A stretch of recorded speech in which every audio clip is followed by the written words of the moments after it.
Iam fazer uma festa surpresa, só que aí o carinha descobriu e ele não quis mais, saiu correndo. Sabe por quê? Ele descobriu que já estava tudo armado. Que viagem é essa, velho? Fala pessoal, tudo bem? Eu sou o professor Luciano Kenji e você está no Cinegel. Você gosta de filmes de ação? Gosta, né? É claro. Você já parou para pensar de onde sai tanta arma? E não precisa pensar só em filme. Na triste realidade de muito lugar no mundo é aqui no Brasil. É verdade. Hoje a gente vai falar de um filme que mostra o caminho, os bastidores de como o municiamento de atividades ilícitas acaba acontecendo. Você manja já um pouco dessa história? Vem conhecer comigo!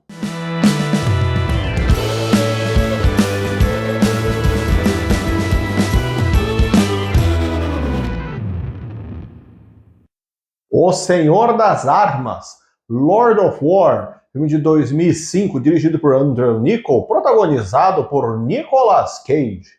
O filme conta a história de Yuri Orlov, um ucraniano que comercializa armas pelo mundo todo, e iniciamos num flashback a conhecer sua vida, quando sua família emigrou da União Soviética rumo aos Estados Unidos, fingindo ser judia para receber benefícios sociais migratórios fornecidos pelo governo do país.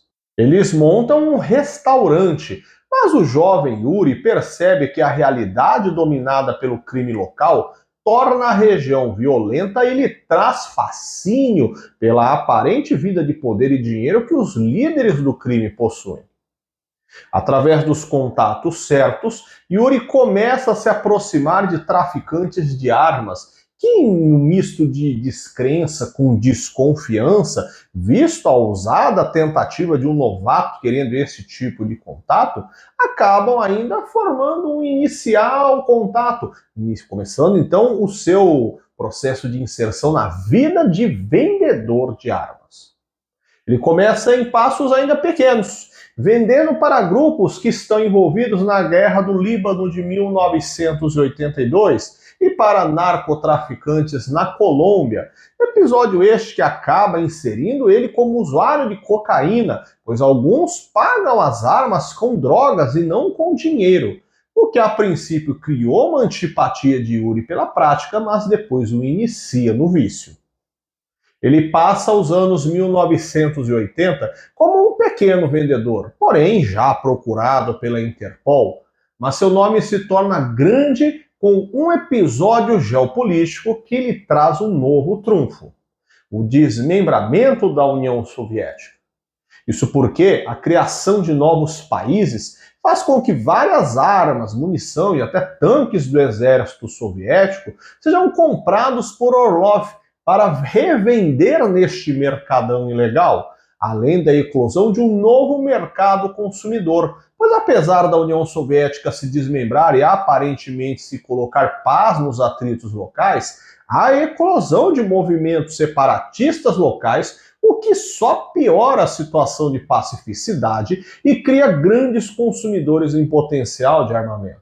Aliás, para você se inteirar mais destes detalhes sobre esse contexto geopolítico, clica aqui depois, ó, e você vai ver alguns vídeos sobre os filmes O Sol Enganador e 007, O Mundo Não É o Bastante aqui no canal. O filme, aliás, segue com uma grande aula de geopolítica. Sem muitos detalhes, é claro, mas passando por conflitos na África, Europa e Oriente Médio, sob a ótica dos grupos armados que compram estes armamentos, munição e até equipamentos maiores, pois Yuri começa a revender helicópteros e tanques, materiais bélicos maiores. Aí o espectador pode ter um alento de pensar: poxa, mas ele sabe que a galera que está comprando essas armas vai usar para causas muitas vezes questionáveis.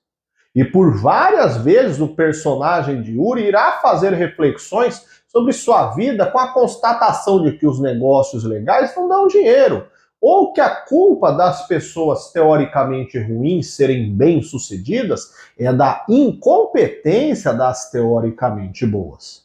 A figura de Yuri Orlov é baseada em Viktor Bout, personagem real que ficou conhecido com o nome de Mercador da Morte, por toda a sua ação como fornecedor de armas nos diversos conflitos mundo afora, como o filme mostra. Que as guerras fazem parte da história da humanidade, creio que não seja nenhum segredo, mas se você parar para reparar em suas aulas de história lá do colégio, elas sempre foram recheadas de conflitos. As primeiras armas de fogo datam do século VII, lá nos anos 700, na China, ganhando com o passar dos anos maior complexidade, até se chegar ao padrão mais próximo do que temos no contexto atual. E o ponto que nos interessa neste vídeo é entender que a distribuição dos armamentos extrapola o direcionamento apenas para os órgãos oficiais, como Forças Armadas e policiamento, ganhando ampla facilidade de acesso para grupos diversos, onde há verba para adquiri-los.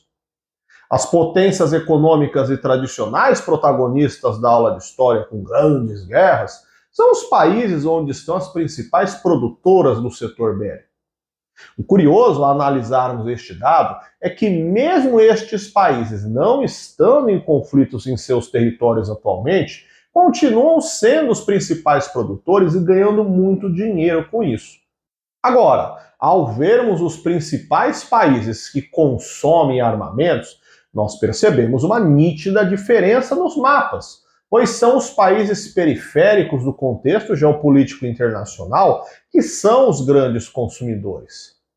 Assim como o personagem Yuri faz no filme, percebemos que há um volume muito grande de armamentos circulando em países de perfil pobre, onde os problemas de investimentos com gastos socioestruturais básicos são muito dificultosos, mas a presença de conflitos separatistas, guerras civis e forte presença de crime organizado faz com que estes armamentos sejam muito presentes. A grande dúvida que fica para nós, enquanto sociedade civil, é sobre como é possível tantas armas chegarem, por exemplo, aqui no Brasil, em mãos de grupos criminosos.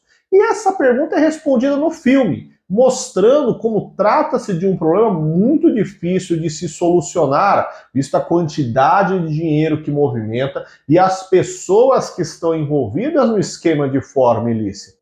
São pessoas que aceitam propina para facilitar a passagem dessas mercadorias e, assim como o narcotráfico, formam milionários do setor, que vivem de forma confortável e bem regrada. Caso você ainda não conheça, assista depois o vídeo aqui do canal sobre o filme A Lavanderia, onde falo sobre os paraísos fiscais. Mas, basicamente, entenda que há uma dura realidade no meio econômico que dá aquela sensação de desânimo ao depararmos com ela, mas que não aparenta haver vontade de se fazer diferente. A questão é que as grandes redes ilícitas de drogas e armas são muito rentáveis e, por isso, têm um pequeno interesse real em se combatê-las. As indústrias bélicas produzem muita mercadoria e, por parte delas, elas dirão que não têm responsabilidade na distribuição ilícita que se possui mundo afora. Mas, para o sistema econômico, estes grandes personagens que traficam armas são muito mais relevantes do que eu ou você que está assistindo agora. Como eles trabalham com atividades ilícitas, pagam seus bens materiais à vista, para não deixar dívidas com rastros de nomes e possíveis investigações. Abrem contas nos paraísos fiscais com números muito grandes, movimentando cifras muito gordas, o que mostra que para a macroestrutura da economia não parece ser interessante combater de forma efetiva tais redes criminosas. Mas o mais peculiar evento para trazer este filme para o canal envolve uma história, diria, inusitada. A jogadora de basquete dos Estados Unidos, Brittney Griner, foi presa em fevereiro de 2022 na Rússia, onde jogava pelo clube Ekaterimburgo, por ser pega com óleo de cannabis em suas malas, sendo sentenciada a 9 anos de prisão. Em sua defesa, ela justificou o óleo como uma forma de consumo medicinal para auxiliar no suporte do tratamento de dores pela sua atividade física. Ela é uma jogadora consagrada, vencedora de 2 medalhas de ouro em Jogos Olímpicos pelos Estados Unidos.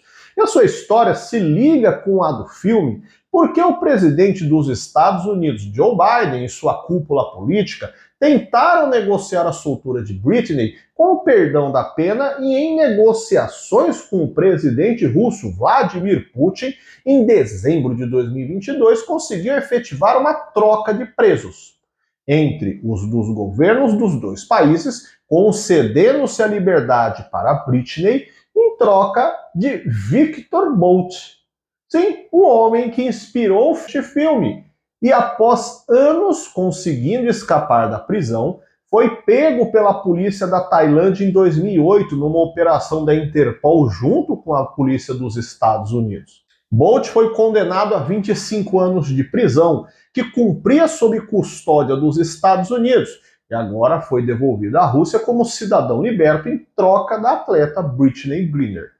E aí, você já conhecia esse filme? E essa história maluca? Você já viu o noticiário? O que você achou disso? Deixe seu comentário aqui embaixo. Gostou do vídeo? Dá um joinha. Compartilha com os amigos. Se inscreve aqui no canal. Ajuda o canal a crescer.